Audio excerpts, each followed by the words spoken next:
생명이 있는 것은 다 숨을 쉽니다. 숨에는 날숨이 있고 들숨이 있습니다. 날숨이라는 것은 숨을 여러 쉬는 것을 말하죠. 들숨은 숨을 들이마시는 것을 말합니다. 그래서 우리가 나쁜 그런 공기, 이산화탄소든지 이런 것들을 다 내뿜죠. 그리고 산소 등 좋은 공기를 마셔야 됩니다. 그래야만이 우리가 계속 생명을 유지할 수가 있죠. 그런데 우리가 항상 좋은 공기를 들어 마시고 나쁜 것을 내뿜어야 되는데 이거 반대로 하면 큰일 납니다. 공해가 있는 곳에서, 미세먼지가 심한 곳에서 그것들이 있었다가는 우리 건강에 해칠 수 있죠. 그래서 항상 신선한 것을 우리가 들이마셔야 되겠습니다. 또 속에 있는 나쁜 것들을 계속 또 배출해 가야 되겠죠. 그래야만이 또 신선한 것이 들어올 수 있기 때문입니다. 음식도 마찬가지예요. 부은 것을 내보내고 또 신선한 것을 받아들여야지 우리가 건강을 유지하고 또 우리 생명을 유지할 수 있을 것입니다. 그래서 이 신진대사가 잘 이루어질 때 생명력이 넘친다 이렇게 우리가 표현합니다. 이게 잘 안 될 때는 사실 죽어가고 있는 것입니다. 우리 영적인 부분에서도 마찬가지입니다. 내보내는 것을 다 내보내고 그래야만 이 신선한 것을 받아들일 수 있지 않겠습니까? 우리가 그 유명한 이스라엘의 사해, 말 그대로 죽은 바다이지 않습니까? 왜 그렇습니까? 신선한 것을 받아들이기에 요단 강물을 통해서 신선한 것을 받아들입니다. 그러나 아무리 신선한 것도 묵혀놓으면 죽는 겁니다. 신선한 물 계속 그 자리에 놓여 있으면 썩는 거예요. 그러니까 우리가 또 내보내야 됩니다. 그래야지 또 신선한 것이 들어와요. 너무 당연한 이치겠습니다. 그러나 우리가 이 당연한 것을 하지 못한 데가 많습니다. 내 마음에 다 이것을 흘러보내고 다 쏟아버려야 되는데 그걸 평생 간직하고 있는 사람들도 있어요. 상처, 원망, 불평 이거 다 흘러보내야 될 것입니다. 이산화탄소처럼 다 날숨으로 뽑아내야 될 것들이에요. 상처 평생 동안 지고 있는 분 계세요. 그 병됩니다. 영적인 그 병이 드는 것입니다. 죽어가는 거예요. 다 내뿜어야 됩니다. 그래야지 신선한 것이 들어와서 생명이 더 밝게 일어나는 것 아니겠습니까? 어제 산상기도회를 다녀왔습니다.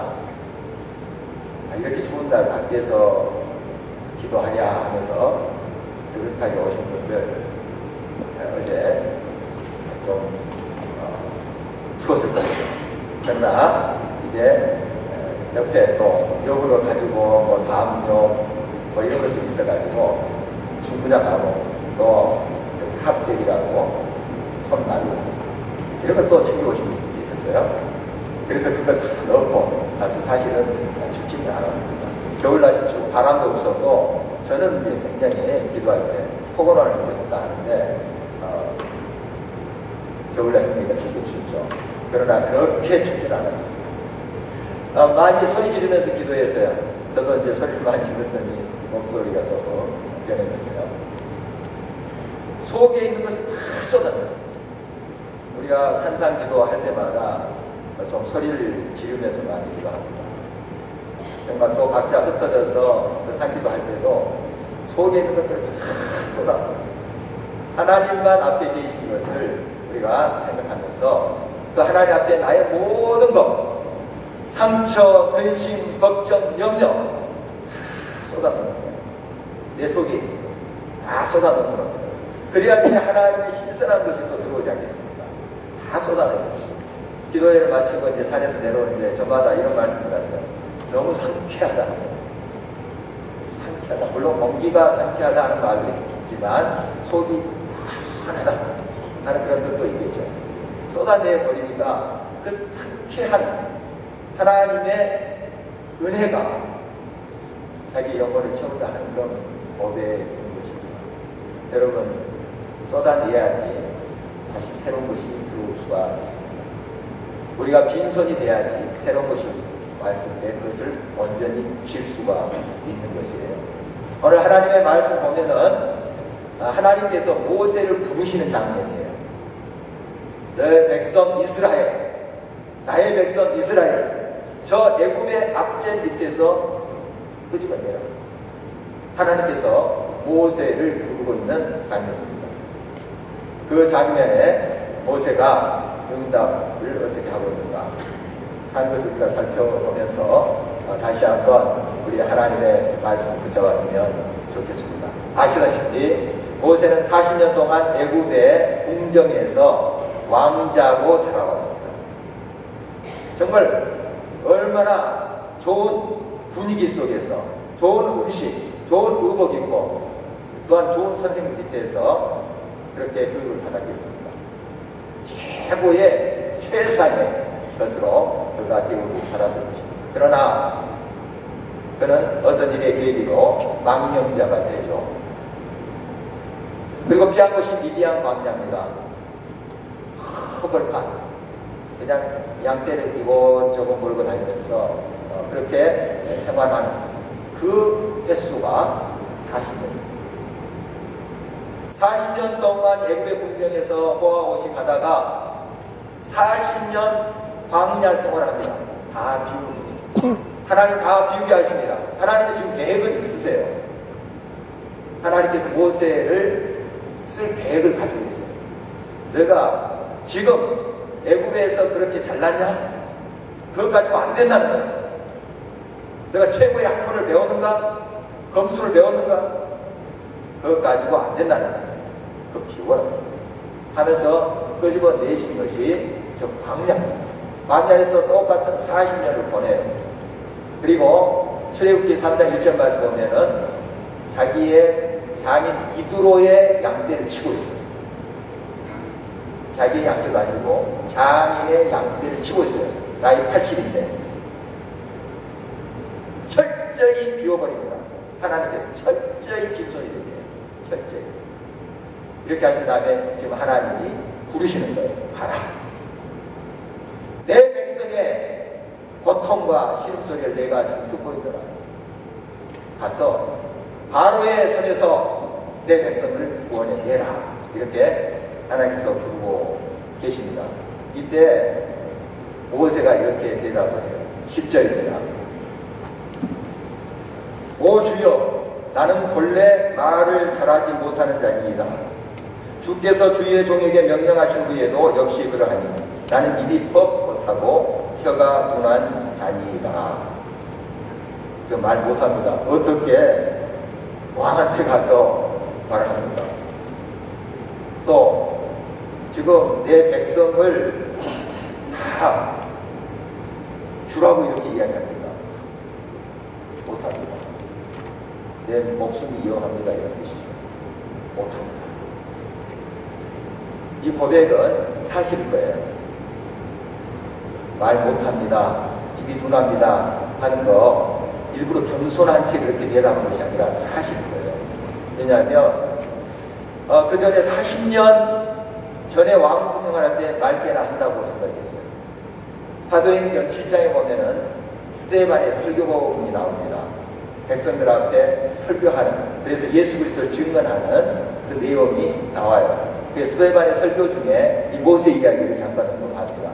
그는 애굽의 모든 학술을 배움으로 말과 행사에 응하네. 말에 응했다고 했어요. 언변 다 훈련받거든요. 어떻게 발음하고 어떤 제스처를 하고 다 훈련받았어요. 그런데 40년 동안 광야 생활을 하다 보니까 이게 말이 원무해져 버렸습니다. 왜 그런 줄 아세요? 물론 가족들도 있었습니다만 그의 하루 종일 생활은 양떼를 몰고 이곳저곳 다니는 삶이었어요. 옆에 물론 다른 목자들도 있었겠죠. 그러나 얼마나 수다 떨고 그러겠습니까? 하루 종일 말 없이 지내는 거예요. 그래서 양떼들하고 아마 대화했는지 모르겠습니다. 야, 양떼들 너희들 참 떠나겠다. 나의 마음은 이렇게 끝나잖아요. 뭐 이런 이야기를 했는지는 모르겠습니다. 어쨌든 이렇게 사람과 말을 섞는 것을 40년 동안 제대로 못한 거예요. 40년 동안 여러분 우리 말도 제대로 하지 못하면 우리 말 응급합니다. 미국이나 영국에서 오랫동안 이렇게 생활하고 영어 잘할 것 같은데 미국에서 몇 년 지나보십시오. 전혀 영어를 하지 않는 그 분위기와 사회 속에서 지내보십시오. 잘 안 됩니다. 제 이야기예요.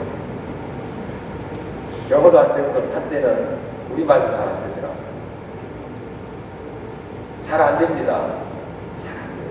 이 감각이거든요. 이거는 40년 동안 제대로 수다 떨면서 막 말을 많이 하면서 지내지 않은 이 모세, 지금 말에 자신이 없습니다.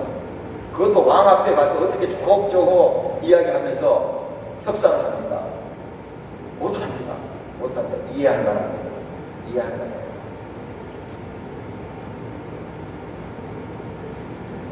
이 바울 사도의 모습을 보면 또 이렇게 고백하는 대목을 우리가 서신에서 발견해 볼 수 있습니다. 이 바울도 자기는 이제 글은 좀 자기가 표현해서 쓸 수 있다. 그러나 이 말에는 내가 초라하다. 말 좀 잘못한다. 이런 표현을 쓰다. 보면 참 이제 자기 이제 부족함을 이렇게 모세도 많이 더 느끼고 있는 것 같습니다. 참 나는 부족하다. 이건 참 겸손한 거예요. 자기 자신 지금 성찰하고 있는 것입니다. 그러나 지금 모세는 아직까지 자기 자신을 다 비우지 못했다는 것을 우리가 주목할 수 있어야 됩니다. 40년 동안 다 비운 것 같았는데 아직까지 자기 중심적인 생각을 비우지 못했어요. 자기 중심적인 생각을 하고 있기 때문에 지금 자기 자신을 살펴보니 이거 가지고 안 되겠다. 두려움이 생긴 거예요. 그래서 바로 앞에 가서 어떻게 이야기하냐 이런 생각을 하게 됩니다. 두려움이 있습니다. 두려움. 그걸 비워야 되는데 그걸 못 비우고 있는 상태입니다. 우리 한국 전래 동화에 혀가 다리된 어누이라는 게 있습니다. 이제 그 오빠와 여동생이 호랑이를 피해서 도망가잖아요. 그래서 우물 곁에 있는 나무에 올라갑니다. 호랑이가 도끼를 찍어서 지금 올라오고 있어요. 한번 상상해 보십시오. 나무에 올라가 있는데 거기서 느긋하게 있을 수 있어요? 호랑이가 지금 도끼 찍어서 올라오는데 지금 나무가지 붙잡고 있었을 거예요. 막 붙잡고 벌벌 떨고 있었을 거예요. 그러면서 기도하잖아요. 하나님 어떻게 살려주세요. 그 어느이가 나무가지 붙잡고 기도하는 거예요. 나무가지 붙잡고 상상해 보십시오. 그때 하늘에서 동아줄이 내려옵니다. 밧줄이 내려옵니다. 생명줄이죠. 그리고 그 밧줄을 붙잡고 내가 하늘나라로 간다. 호랑이는 어떻게 했습니까? 호랑이도 따라서 했죠. 이렇게 또 줄을 내려주십시오. 줄이 내려왔어요. 보니까 빛깔도 좋아요. 탁 붙잡았습니다. 좀 올라가자 끊어졌잖아요. 썩은 동아줄이 있어요. 그래서 수수밭에 떨어져가지고 우리가 죽은 그런 동화 알죠. 수수 잘라보는 거 안에 빨간 거 이유가 아시죠? 어떻든 이 어누이가 나무까지 붙잡고 벌벌을 떨고 있었어요. 근데 동아줄이 내려와서 생명줄이죠. 이걸 붙잡기 위해서 어떻게 해야 됩니까? 나무까지 손을 떼야 돼요. 손을 떼야 돼요. 근데 너무 두렵고 또 너무 무서우면 이 가지 떼지 못합니다. 손 떼지 못해요. 왜냐하면 이거 붙잡으면 내가 죽는다고 생각하니까. 그거까지 내려놔야지 동아줄을 붙잡습니다. 이 동아지만 여러분 교훈이 여기 있습니다. 여러분 지금 붙잡고 있는 것이 무엇입니까? 여러분의 몸을 의지하고 있는 것이 무엇입니까? 여러분의 인생을 의지하고 있는 것이 무엇입니까? 나무가지 그거 붙잡고 있지는 않아요. 주님의 생명줄이 내려왔습니다. 여러분의 삶 속에 내려왔어요. 그 줄을 불자께서 나뭇가지에서 손을 떼야 돼. 빈손이야 돼. 나무를 꺾어가지고 그 어느 정도 쥐고 밧줄 붙잡아 오십시오. 이끌어줍니다. 붙잡지 못해요. 다 비워야 돼요. 다 비워야 돼요. 그래야지 붙잡을 수 있어요. 여러분 그렇습니다. 정말 하나님을 의지한다는 게 바로 이거예요. 50% 세상 의지하고 물질, 건강, 나의 잘남을 의지하고 50% 빈 공간에 하나님 채워서 가는 것이 아니에요. 다 비워야 돼요. 하나님만 붙잡아야 돼요. 그렇다고 여러분 다 재산 버리라는 것 아닙니다. 건강 해치라는 것 아닙니다. 무엇을 강조하는가? 주님만이 나의 만족이십니다. 주님만이 나의 생명줄이십니다 하는 것을 확신하면서 꼭 붙잡으라는 그런 것입니다. 그러면 우리가 그동안 특별새벽 때 2주간 예수 그리스도 하나님과 우리 사이 유일한 중보이신 그 다리를 오신 그 예수 그리스도 묵상 있잖아요. 그분은 우리의 전부입니다. 일부가 아니에요. 전부입니다. 그래서 그 주님을 모시는 삶은 광야를 가든 푸른 초장이 깔린 곳을 가든 항상 예수 그리스도 만족이기 때문에 범사에 감사해요. 범사에 감사하라 하는 것은 이게 불가능한 일이 아닙니다. 그런 명령도 하지 않습니다. 범사에 감사하라. 슬플 때나 기쁠 때나 실패할 때나 성공할 때나 병들 때나 건강할 때나 부자 될 때나 내가 가난해질 때나 범사에 감사하라는 이유는 내가 어떤 상황이 됐든지 예수 그리스도는 나와 함께 계시다는 뜻이에요. 나의 만족이신 나의 전부신 예수 그리스도가 나의 삶에 함께 하시니 나는 감사합니다. 이것입니다. 여러분 이 신앙을 우리가 회복해야 돼요. 진정 여러분이 광야의 길을 갈 때 주님으로 만족하고 감사하게 되면 여러분이 성공하고 많은 것이 채워질 때도 자만하지 않습니다. 꼭 거친 광야 속에 불평하고 원망하는 사람이 성공할 때 어떻게 한 줄 아세요? 교만해져. 자기가 한 거죠. 꼭 그렇습니다, 여러분.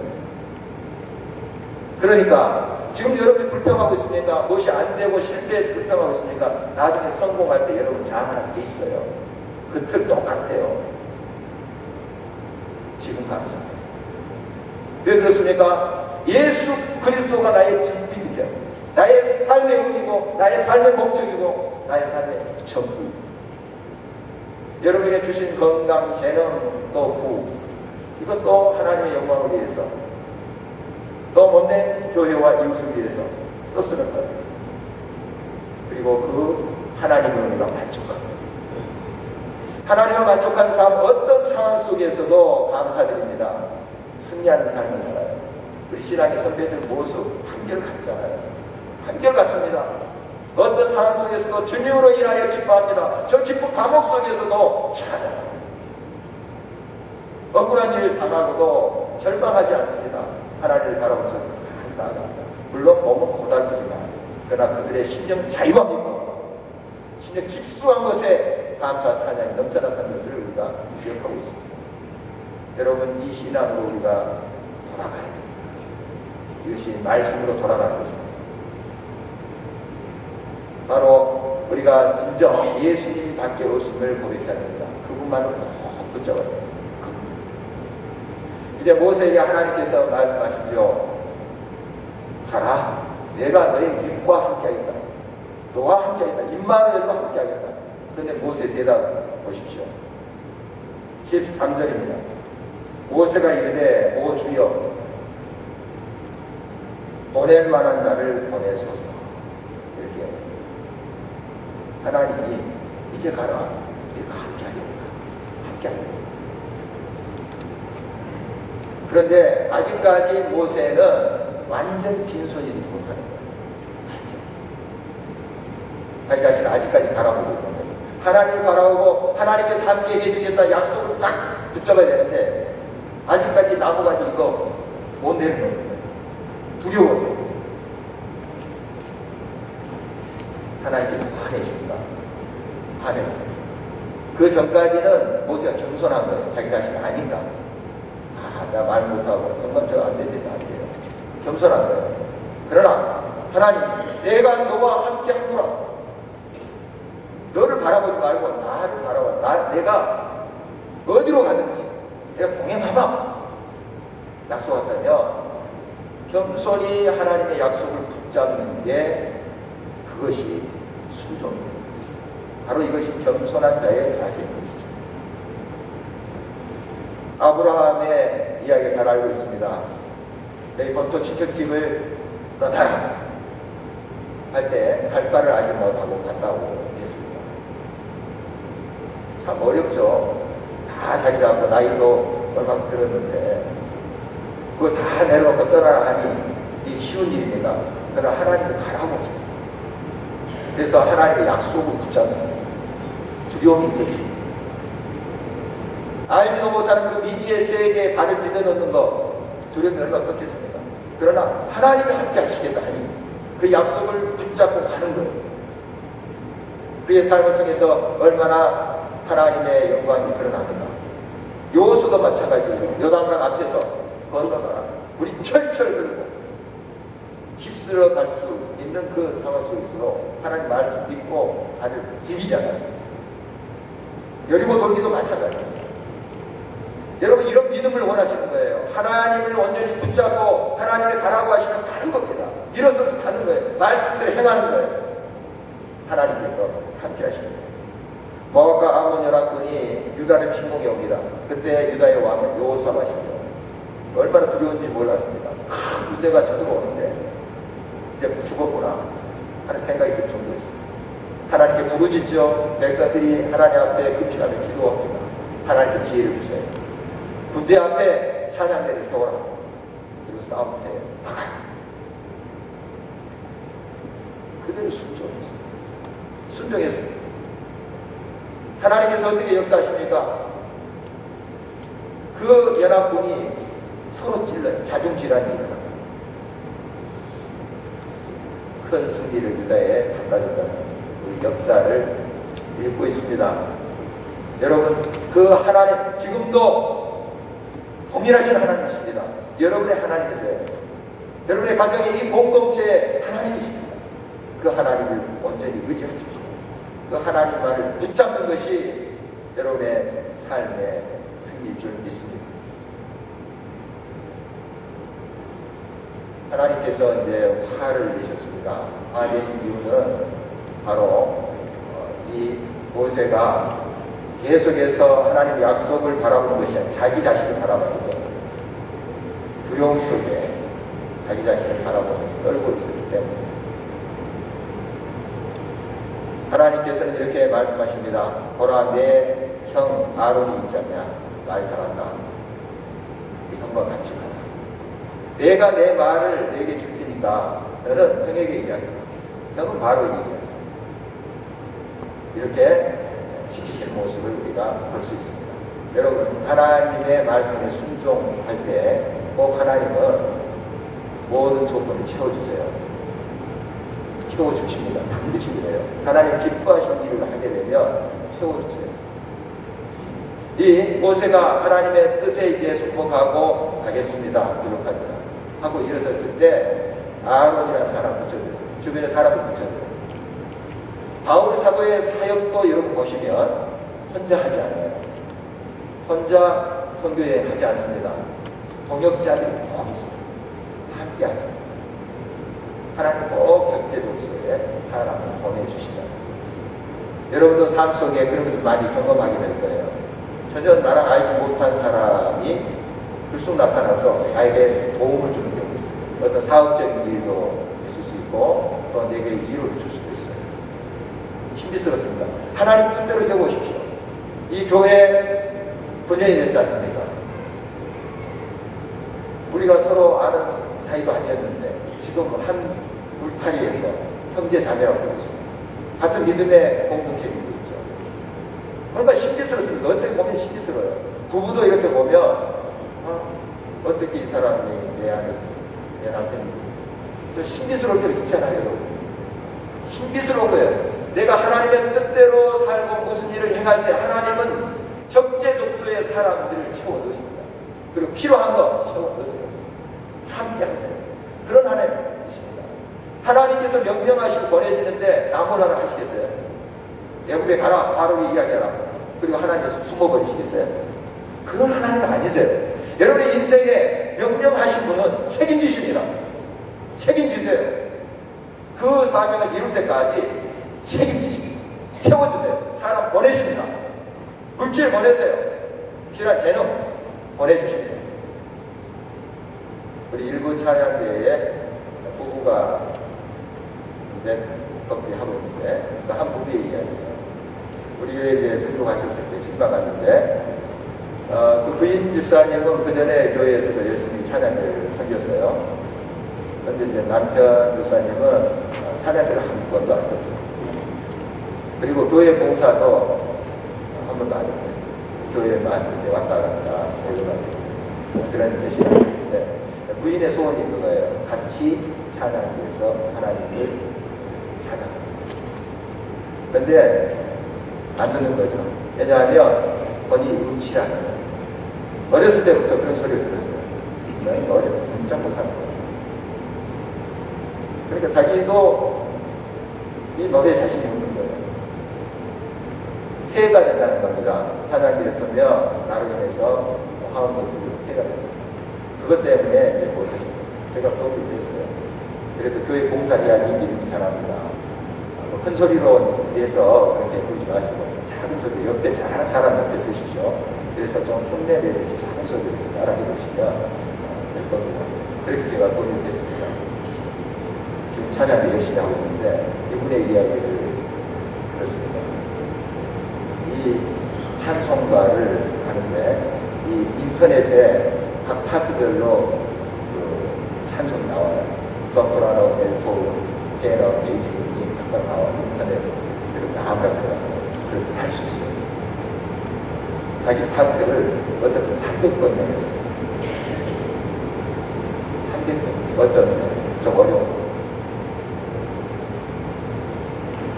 제가 연초에 우리 일부 찬양대를 몇 번 같이 서고 올라와서 또 설교를 하고 있었는데 옆에 서서 찬양하는데 음이 정확합니다. 얼마나 연습입니다. 그러면서 은혜를 받고 있습니다. 여러분 이것이 순서입니다. 자기 자신 보면 음치다. 내가 어렸을 때부터 너 노래 못해. 자기 자신도 그렇게 생각하고 있었어요. 지금도 음감이 뛰어난 건 아니에요. 그렇지만 사람을 통해서 하나님께서 자기를 세우셨습니다. 하나님을 부르시는 줄 알고 순종합니다. 그리고 가만히 있었습니까? 그 순종에 합당한 것을 구했습니다. 하나님, 내가 이왕에 이 찬양을 쓰는데 좀 재능 주십시오. 저도 열심히 노력하겠습니다. 기도하지 않았겠습니다. 여러분, 우리 자신 살펴보면 완벽하지 않습니다. 항상 부족한 것이 많아요.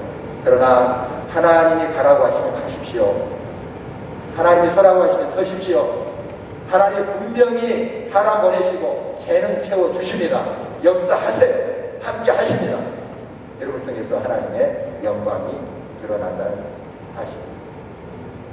드디어 이제 모세가 빈손이 되었는데 두려움, 물론 그 다음에도 두려움이 왜 없겠습니까? 사람이 완벽한 건 아니잖아요. 또 두려움이 생길 수 있고 백성들이 또 문제 생기면 또 마음 찢어지고 하죠.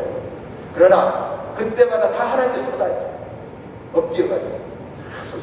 그리고 빈손을 갖고 하나님 붙잡아요. 그런 과정을 우리가 볼 수 있습니다. 이제 빈손이 된 이 모세에게 하나님께서 뭘 주십니다. 오늘 마지막 절입니다. 이게 뭡니까? 지팡이. 빈손된 그 손에 지팡이를 줍니다. 이 지팡이의 의미가 뭔지를 아십니까? 거기에서 뭐 굉장한 광선이 나온다거나 굉장히 신비스러운 그런 역사가 그 지팡이 자체에서 나온 건 아니에요. 아닙니다. 자기가 양칠 때 썼던 그 지팡이 그대로예요. 나무입니다. 나무. 무엇입니까 이것은? 하나님이 동행하시겠다 하는 상징이에요. 지금 십자가가 앞에 걸려있는데 그냥 나무입니다. 저거. 나무예요. 그렇지만 우리가 예수 그리스도의 사랑과 희생을 저걸 보면서 묵상하잖아요. 상징입니다. 상징. 바로 하나님이 내가 너와 함께 하노라 하는 것을 이 지팡이를 통해서 상징하는 것입니다. 그래서 이 지팡이를 붙잡았다는 것은 하나님의 약속을 붙잡았다는 거예요. 하나님이 함께 하신다. 임마누엘 되셔서 어떤 상황 속에서도 나의 힘이 되시고 지혜가 되신다. 하늘을 꼭 붙잡았다는 것입니다. 그리고 또 한 가지는 사명이에요. 사명. 내게 주어진 일.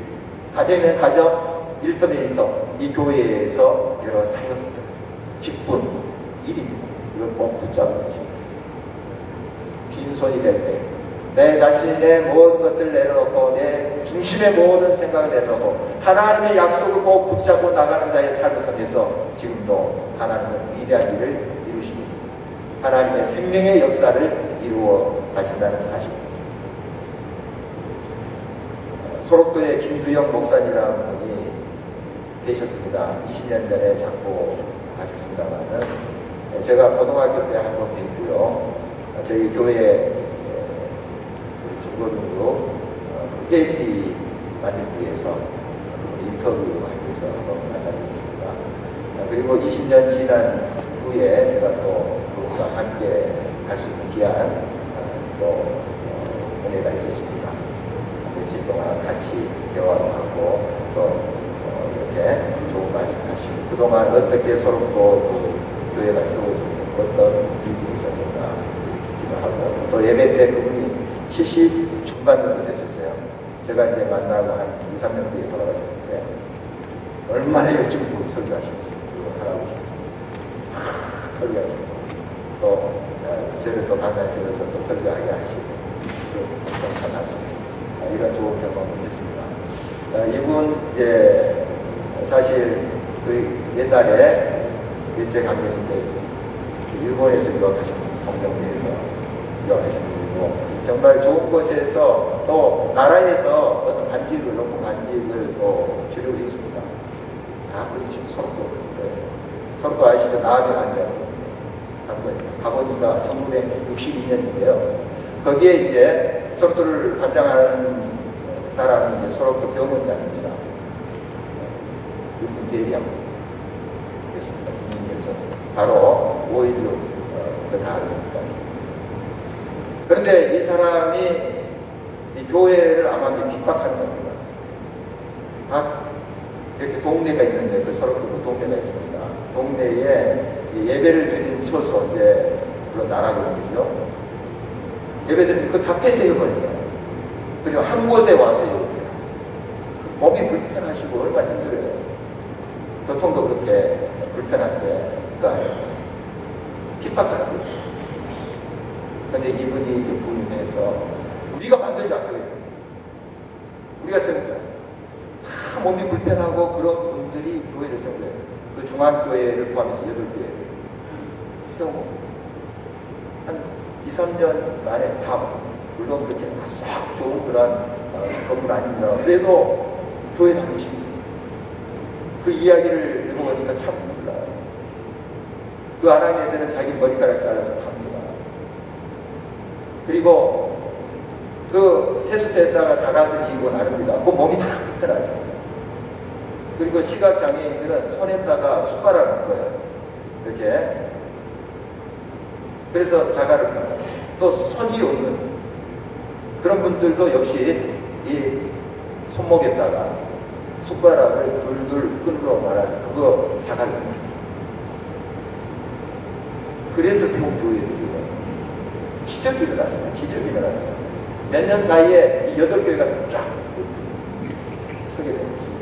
물론 많은 주변에 교회들의 도움이 있었습니다만 그러나 그들이 벽돌 하나하나 다 지게 일어났어요. 그 몸이 불편하죠.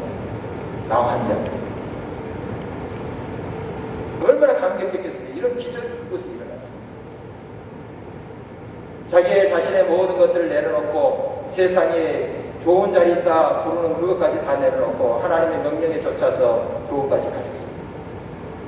하나님이 그 세상에 버림받는 사람들, 아무 가치 없다고 생각하는 그런 사람들까지 동원해서 하나님의 교회를 이루십니다. 그래서 그곳에 있는 그 나환자들의 대다수가 다 크리스찬이었어요. 4,600년. 그때 한 5, 6천 명이었는데 4,600년 크리스찬이에요.